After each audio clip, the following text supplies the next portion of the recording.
Mesdames et messieurs, bonjour. Soyez les bienvenus pour cette nouvelle édition de notre journal de 15 heures. Au sommaire de l'actualité. À la une dans l'actualité nationale, le virus Covid-19 progresse. 72 nouveaux cas ont été recensés. Et dans l'actualité internationale, des bilans toujours très lourds en Europe.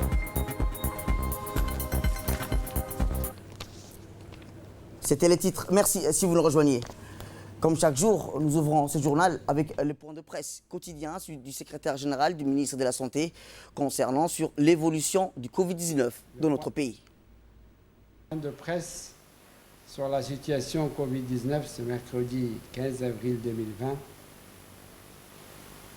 est la suivante. 580 tests réalisés. 72 personnes se sont révélées positives. 159 personnes sont sous surveillance dans le centre de quarantaine.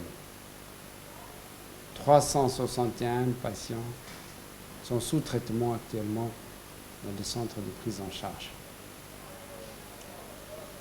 Nous avons également 10 personnes guéries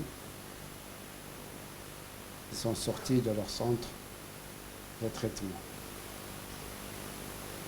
L'analyse des données épidémiologiques indique un solde positif qui montre que nous sommes toujours dans la phase ascendante de l'épidémie de Covid-19 à Djibouti. Comme l'a souligné le chef de l'État dans son allocution d'hier, il est plus que jamais crucial de se confiner et de poursuivre les stratégies d'endiguement de la propagation du virus au sein de la population. Enfin, le bilan global de Covid-19 depuis le début de la pandémie à Djibouti se décline comme suit. 5 936 tests réalisés, 435 cas positifs, 71 personnes guéries, enfin 2 décès. Respecter les mesures est plus que nécessaire. Restez chez vous. Eh bien, autre actualité, le Premier ministre, M. Abdelkader Kamel Mohamed, a présidé aujourd'hui les travaux de la deuxième réunion du comité de pilotage pour la gestion des crises sur les mesures prises pour empêcher la propagation du nouveau virus dans le pays. De nombreux membres du gouvernement ont participé à cette réunion, dont le ministre de la Santé, M. Mohamed Ouarsama Diriye, la ministre des Affaires sociales, Mme Mouna Ousmane Aden, le ministre de la Communication chargé des postes et des télécommunications, M. Redouane Abdillahi Badon, le ministre des Finances, M. Ilyas Moussa Dawale, le ministre des Affaires étrangères, le ministre du Budget, le ministre des Affaires musulmanes et des biens Warf, ainsi que le ministre de l'Éducation nationale. Lors de cette réunion, la situation actuelle et les efforts continus dans le cadre de la gestion des crises au niveau institutionnel ont été revus selon les... Rappelons qu'au cours de la réunion, les moyens d'améliorer la riposte nationale dans le domaine sanitaire et social ont été discutés. Toujours dans le domaine de santé, le ministre de la Santé, M. Mohamed Ouarsama Diriye, a réuni l'ensemble des directeurs généraux des hôpitaux et des maternités afin de renforcer les mesures de protection professionnelle de santé dans les structures hospitalières. Rappelons que cette réunion a vu la participation du secrétaire général du ministre de la Santé, Dr Saleh Benoît Tourab, et du directeur des régions sanitaires, Idriss Farah Miguel. Rappelons que dans ce contexte de crise sanitaire, le ministre de la Santé, M. Mohamed Ouarsama Diriye, a émis des nouvelles directives à l'endroit des différents responsables pour que la protection des soignants, notamment les conditions de travail adéquates, la disponibilisation des moyens de protection comme le masque, soit effective. Il s'agit entre autres pour le ministre de la Santé de veiller à assurer une gestion rationnelle des ressources matérielles et humaines pour garantir la fluidité et la pérennité du système de tri efficace, surtout dans les maternités pour limiter la contamination interhospitalière des patients. Écoutons à présent le ministre de la Santé. nous montre combien la propagation de la maladie est sérieuse et qu'il devient essentiel de maintenir la dynamique actuelle et travailler davantage pour retracer, tester et traiter le cas de Covid-19.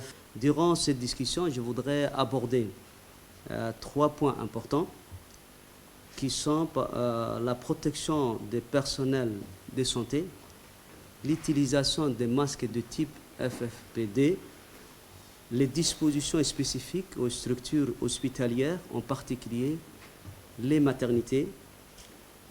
Concernant la protection des professionnels de santé, face à l'augmentation rapide du nombre de cas, il nous faut absolument protéger les personnels soignants en première ligne et très exposés. La protection de l'ensemble des professionnels de santé est sous la responsabilité du ministère de la Santé, qui doit leur fournir les conditions de travail adéquates ainsi que tous les moyens de protection, et j'ai mis en gage. Cependant, il est également de leur responsabilité de suivre les mesures de protection en portant un masque adapté, des lunettes de protection si nécessaire et en veillant à l'hygiène des mains. Concernant l'utilisation des masques de type FFP2, je voudrais tout particulièrement insister sur la dérive actuelle à laquelle on assiste concernant ces masques. Comme vous le savez, ces masques sont destinés uniquement aux professionnels de la santé. Pour assurer une gestion rationnelle de masques FFP2, il serait désormais interdit aux responsables des structures hospitalières de les livrer en dehors du personnel de soins au contact des malades.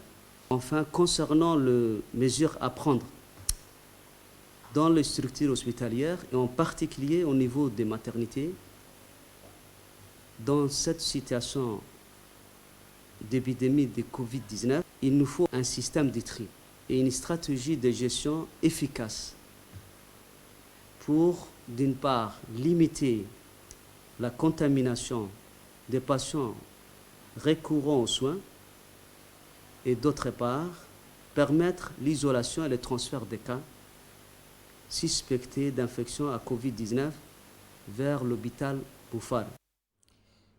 Autre actualité nationale, le sous-préfet de Demirjouk a lancé ce matin une opération de désinfection et de pulvérisation des lieux de commerce et de rassemblement en cette période de confinement général où l'état d'urgence sanitaire a été instauré dans le territoire national afin de limiter, voire d'éradiquer la propagation du virus Covid-19. Rappelons que ces activités de désinfection ont vu la participation des associations de la société civile qui ont sillonné dans tous les lieux de vente, à savoir les boutiques, restaurants, cafétérias, tables de vente de CAT. Cette action de préventive vise à neutraliser la contamination ou propagation, rappelons-le, du Covid-19 qui est présent à Djibouti et a vu la participation du sous-préfet de Demirjouk ainsi que le médecin-chef de la région d'Arta, Dr Yacoub Hussein Ardaï.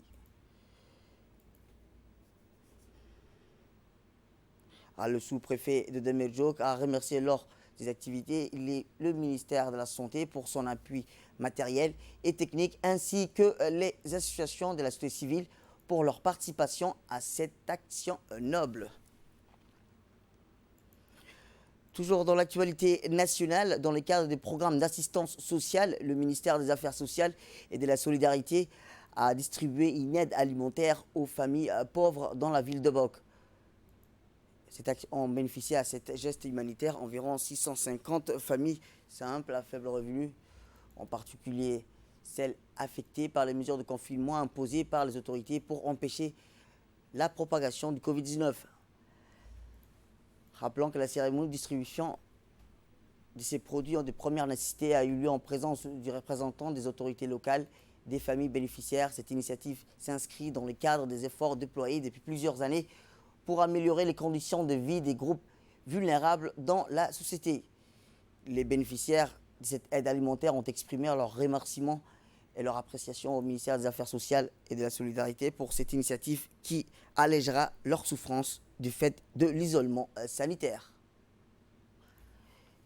Et en ces temps de confinement général pour lutter contre la propagation de la pandémie Covid-19, la garde-côte djiboutienne a intensifié ses patrouilles et des contrôles pour faire respecter la fermeture des frontières maritimes et le confinement instauré. Ainsi, dans la nuit du 14 avril, une équipe de la garde-côte a intercepté dans la zone des îles Sept Frères 2 embarcations de type Galba transportant une quantité importante de poissons de pêche pêchés illégalement dans nos eaux territoriales.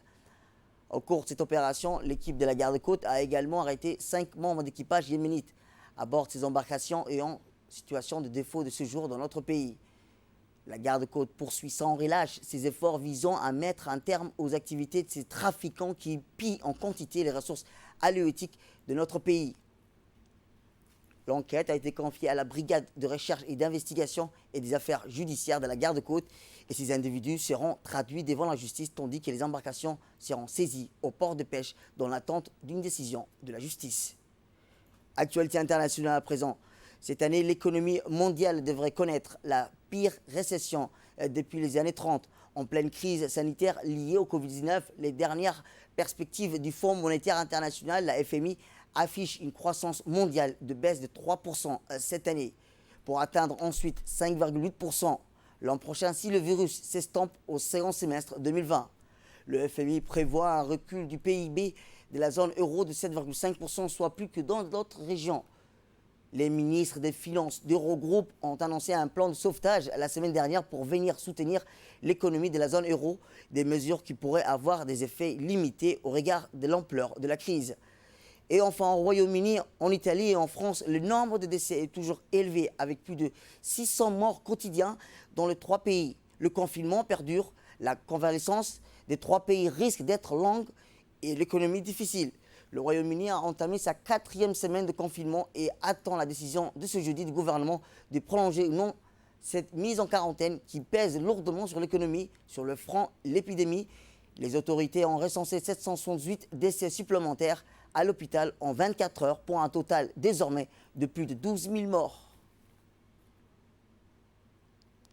C'est tout pour cette édition. Merci à vous de nous avoir suivis. Restez avec nous pour la suite de nos programmes télévisés. Prochain retrouvailles, c'est dans l'édition de 22 h.